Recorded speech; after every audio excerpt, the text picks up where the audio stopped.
Um alerta para pais e jovens, porque muitas pessoas têm o hábito de frequentar festas, bares, lanchonetes, tabacarias. E foi o que aconteceu com uma mulher que esteve frente a frente com você, relatando um drama. E eu acho importante a gente destacar que se trata de uma mãe que trabalhou o dia todo e naquele momento a filha estava com a avó. Exatamente. Para ela poder ter um momento de descanso também depois de trabalhar exaustivamente. Beatriz, o que aconteceu com essa mulher, Beatriz? Matheus Fulan, segunda-feira é o único dia de folga dessa mulher. Ela é uma jovem de 21 anos. Trabalha como chapeira em uma lanchonete, faz de tudo, trabalha ali montando os lanches, faz as frituras, servindo os clientes e funciona até tarde essa lanchonete em que ela trabalha. Segunda-feira, o único dia de folga, essa jovem Fulan, ela saiu do trabalho, conversou com uma amiga e elas decidiram ir para uma tabacaria, um bar desses que funciona como distribuidora de bebidas durante o dia, à noite recebe o pessoal ali para confraternizar e ela foi nessa segunda-feira. Saiu do trabalho por volta da meia-noite. Chegou na tabacaria, já era mais ou menos 1h da manhã, pelo que ela me falou. A última lembrança que ela tem, Matheus Fulano, de 3 horas da madrugada. Ela com a amiga começaram a conversar com outros homens que estavam ali no local. Até aí, tudo bem, uma situação de lazer, de confraternização. Só que um desses homens oferece um gole da bebida para elas. E elas tomam. A partir daí, Matheus Fulan, elas têm a suspeita de que foram dopadas, porque elas começam a passar mal imediatamente com poucos goles que tomaram dessa bebida. A amiga vai para o banheiro, porque começa a passar mal, ela vai ajudar a amiga dela, e no momento em que volta para o estabelecimento, já não lembra de mais nada. Meu Deus. Aí começa um grande suspense, ela fica desaparecida por quase 12 horas, Fulan. É a reportagem do dia, que você vai ver agora aqui com a Beatriz Frenner. Veja. Eu cheguei em casa, fui no banheiro, meu short estava estourando. Eu tava sem a minha parte de baixo. Eu tava com muita dor no meu couro cabeludo. E aí depois que eu fui tomar um banho, eu vi que tinha um roxo na minha cintura, roxo no meio das minhas pernas, na região íntima tava doendo muito. As marcas, os sinais que ela acabou de descrever, são de uma violência que essa jovem não se lembra em detalhes. Foi um apagão que demorou muito tempo para me acordar. Se fosse de bebida, realmente, eu teria recobrado a consciência em pouco tempo. A sua suspeita de que te doparam para cometer um abuso? Isso, eu suspeito disso. Era início da madrugada de segunda-feira, o único dia de folga dessa jovem. Ela tinha trabalhado no domingo todo e saiu do emprego, resolveu vir até esse bar aqui, que fica próximo à região onde ela trabalha, junto com uma amiga. Não era a primeira vez que as duas vinham até essa tabacaria, mas naquela segunda-feira aconteceu uma coisa diferente, que elas nunca tinham vivenciado. Tinha uma mesa do lado, tinha 2 rapazes que tinham chegado depois que a gente e tinha um cara atrás, numa mesa sozinho. E os 2 falavam que era casado. O outro, que estava atrás da gente, chegou no final, quando já eram umas 2h e pouco da manhã. Ele se aproximou, começou a conversar com os caras. Eles estavam tomando vodka com energético, né? A minha amiga, ela tomou um gole do copo. Eu só dei uma bicada, mas eu tava tomando mais o chopp que a gente tava tomando. Então eu não tenho certeza se foi naquele golinho que eu dei ou se foi no copo que eles colocaram mesmo. Mas você tem convicção de que alguma coisa de diferente você acabou consumindo ali? Alguém colocou alguma coisa na bebida? Sim, isso sim. Depois desse gole, depois que começaram a passar mal, veio um apagão. A jovem desapareceu. Já eram 7 horas da manhã quando a mãe acordou e não encontrou a filha em casa. Eu levantei, daí eu já acordei a minha outra filha, e daí comecei a ligar, e o celular desligado. E comecei a ligar o celular desligado, daí aquilo começou a me dar angústia, porque coração de mãe não se engana. Foi até um estabelecimento onde ela estava trabalhando, foi informada que a menina já estava em casa. Eu falei, meu Deus, se ela já tá em casa, e a minha filha? Daí na hora do desespero, na hora do meu nervoso, eu acabei pegando o carro, falei, vamos filha, vamos pra casa, né? Vamos ver o que a gente vai fazer. Você chegou em casa e o que aconteceu? Ela tava totalmente, assim, extremamente diferente. Ela tava sentada, assim, toda descabelada, daí eu vi os hematomas, eu falei, isso foi um abuso. Eu falei, filho, foi abusado, sabe?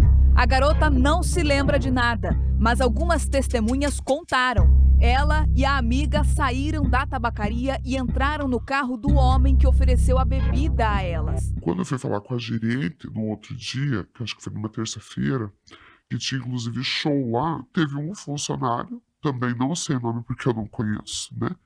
Que veio e falou assim, o gerente levou elas até o carro. Daí eu falei, qual o gerente? Não tive acesso ao nome, não sei quem é o gerente, só sei que foi falado, o gerente levou elas até o carro. Então ficou aquela dúvida, ficou aquela coisa no ar, né? Nesse áudio, a amiga que estava com ela conta o que se lembra daquela noite. Na hora, tipo, eu tava em discussão do carro, né? Acho que você não lembra, né? Então, pra mim, você tinha querido ficar, entendeu? Porque você queria te levar pra casa.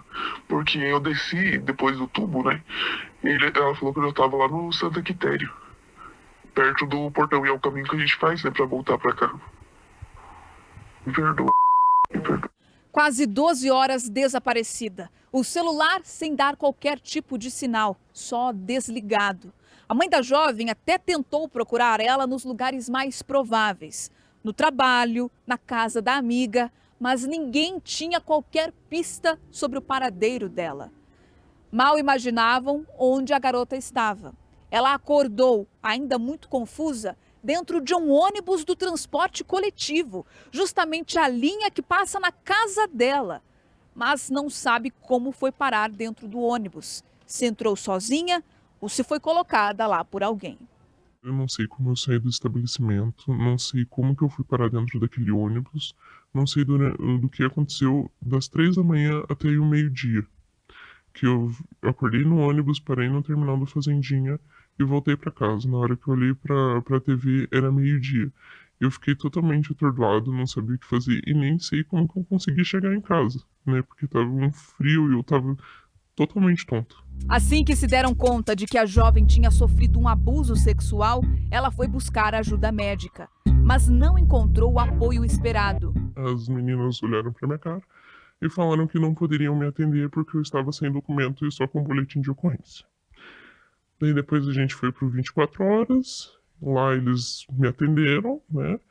Eles fizeram perguntas, deram uma examinada rápida e me deram um papel e me mandaram embora. Não te deram nenhum coquetel do dia seguinte pra prevenir qualquer tipo de doença sexualmente transmissível? Não me deram. Eu fui no posto, fui no 24 horas e ninguém fez isso. O único que me orientou foi lá na polícia mesmo, que eles me falaram como tinha que fazer e se tivesse mais alguma suspeita, procurar o postinho novamente. Eles têm que fazer um teste rápido. E fazer a prevenção do HIV. Prevenção de doenças, né? Em nenhum dos atendimentos em unidade de saúde, seja na UBS ou na UPA, ninguém apresentou o protocolo para ela de prevenção.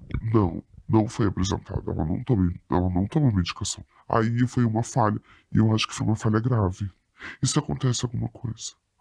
Quem vai se responsabilizar por isso? Na tabacaria onde as jovens foram supostamente dopadas, funcionários dizem não saber do caso. O lugar é cheio de câmeras de segurança. Não nada. Do caso, assim, nada. Você sabe das câmeras aqui dentro? Se tem uma empresa que faz essa vigilância?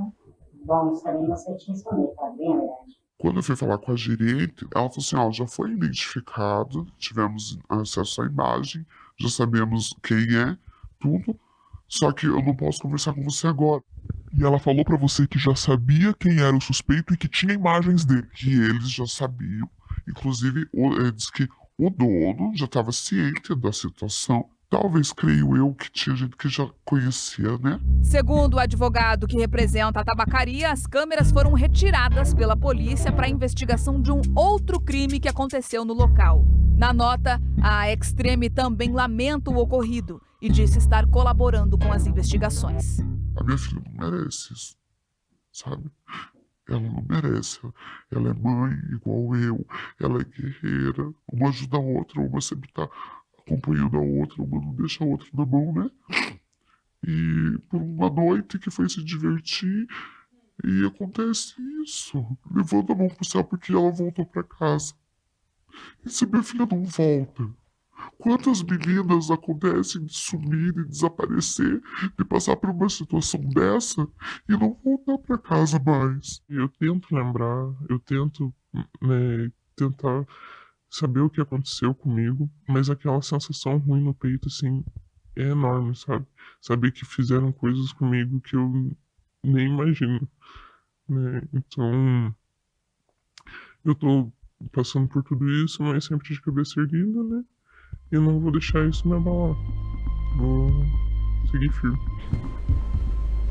A gente está falando de uma mãe, de uma mulher trabalhadora, que teve o seu direito ao lazer, que é garantido na Constituição, quebrado a partir do momento que a segurança falhou.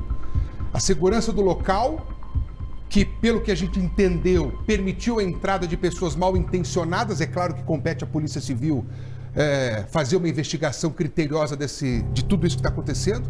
Mas se a última lembrança dela são essas pessoas que se aproximam com o copo de bebida e ela se recorda da amiga passar mal, ela se recorda de passar mal e depois não lembra de mais nada, eu acho que esse depoimento dela na polícia tem um peso imensurável diante de uma suposta tentativa ou então estupro consumado. Matheus Furlan, tem todos os indícios para que tenha acontecido algum tipo de violência sexual contra essa jovem. Você imagina só a situação. Ela acordou já dentro do ônibus do transporte coletivo, cerca de 9 horas depois da última lembrança que ela tinha, que eram 3 da manhã da segunda-feira. Ela acordou por volta aí do meio-dia. O botão do shorts estourado, com muita dor no couro cabeludo, possivelmente por algum tipo de agressão que ela sofreu na cabeça, e muitos hematomas pelo corpo, inclusive próximos à região íntima dela. Meu Deus do céu. Acordou dessa forma, sem entender o que estava acontecendo. A família buscou ajuda nas unidades de saúde. Isso é uma coisa que a gente está verificando também, porque elas me falaram que não tiveram orientação de protocolos pós-abuso nas unidades de saúde aqui de Curitiba. A gente está, inclusive, em contato com a prefeitura para entender por que esse protocolo não foi atendido. Ela saiu, Matheus Furlan, da UPA e da UBS sem qualquer tipo de medicação. Tá de brincadeira. Mais uma situação de irregularidade envolvendo esse caso. Então, nós estamos em cima porque a tabacaria tem um registro dos clientes que entram lá, tem um cadastro, a pessoa só entra depois de apresentar os documentos. E aí a gente reforça que estamos em cima dessa investigação, porque a Delegacia da Mulher já ouviu essa jovem, ela já passou pelos exames e o Balanço Geral já entrou em contato com a Prefeitura, como a gente informou aqui, para verificar o que pode ter acontecido nesse atendimento, por que ela não recebeu aqueles coquetéis, o protocolo pós-abuso, que serve justamente para evitar, por exemplo, infecções sexualmente transmissíveis. Sobre essa questão, o Balanço Geral realmente entrou em contato com a Prefeitura e a gente está aguardando uma resposta. Agora é o seguinte... As imagens de câmera de monitoramento certamente serão periciadas pela Polícia Civil, que tem competência para poder fazer uma análise detalhada sobre o comportamento dessas duas pessoas, que até então não foram identificadas. Para nós não recebemos essa identificação. Porém, teve funcionário ali que disse para a mãe dessa vítima que sabe quem são essas duas pessoas. Você saberia dizer se esse funcionário já foi até a delegacia? Olha, Matheus Furlan, a gente sabe que são clientes frequentes da tabacaria esses homens suspeitos. E o que foi falado para essa mãe, inclusive, é de que o gerente do estabelecimento naquele horário durante a noite também teria ajudado a colocar essas meninas dentro do carro. Isso a testemunha relatou para a mãe dela, que um funcionário da tabacaria teria ajudado essas meninas a entrarem no carro. Sob quais condições, a gente não sabe, porque existem aí drogas, medicamentos que são utilizados em que a pessoa perde a consciência, mas continua parecendo normal. Agora, se ela foi levada desacordada, também já é um ponto bastante delicado que vai precisar ser investigado. Beatriz, essas pessoas que fizeram isso podem ter recorrido ao gerente para pedir um socorro, de repente. Entre aspas. Com a desculpa de que ia levar para casa, vou levar a menina para o hospital. O senhor pode ajudar a gente a colocar ela no carro? E o gerente nada sabia. Isso é uma possibilidade. E nessa suposição de querer ajudar as meninas, ou seja, para sair do local como supostos inocentes, poderiam sim ter cometido esse abuso. Olha, a história é muito tenebrosa. A gente vai desvendar também, Furlan, como que ela foi parar dentro desse ônibus. ela entrou sozinha, alguém colocou ela lá porque ela estava justamente no ônibus que passa na frente da casa dela. Então, se alguém colocou ela lá, como assim aconteceu esse abuso? A pessoa ajudou ela a chegar no ônibus? São peças que não estão se encaixando, mas que a gente está em cima para investigar e vamos acompanhar no trabalho da polícia. E ônibus tem câmera, né? Tem câmera. Terminal de transporte coletivo tem câmera. Vai ter rastro, vai ter pista nessa história. Beatriz, você está diante de um caso muito misterioso. Eu sei que vai exigir bastante atenção e dedicação jornalística, competência demais você tem de sobra, a gente sabe disso. Amanhã a gente traz mais um desenrolar dessa história. Até mais, Pode ser? Combinado. Obrigado, Beatriz Frener, ao vivo com a gente aqui, atualizando esse caso.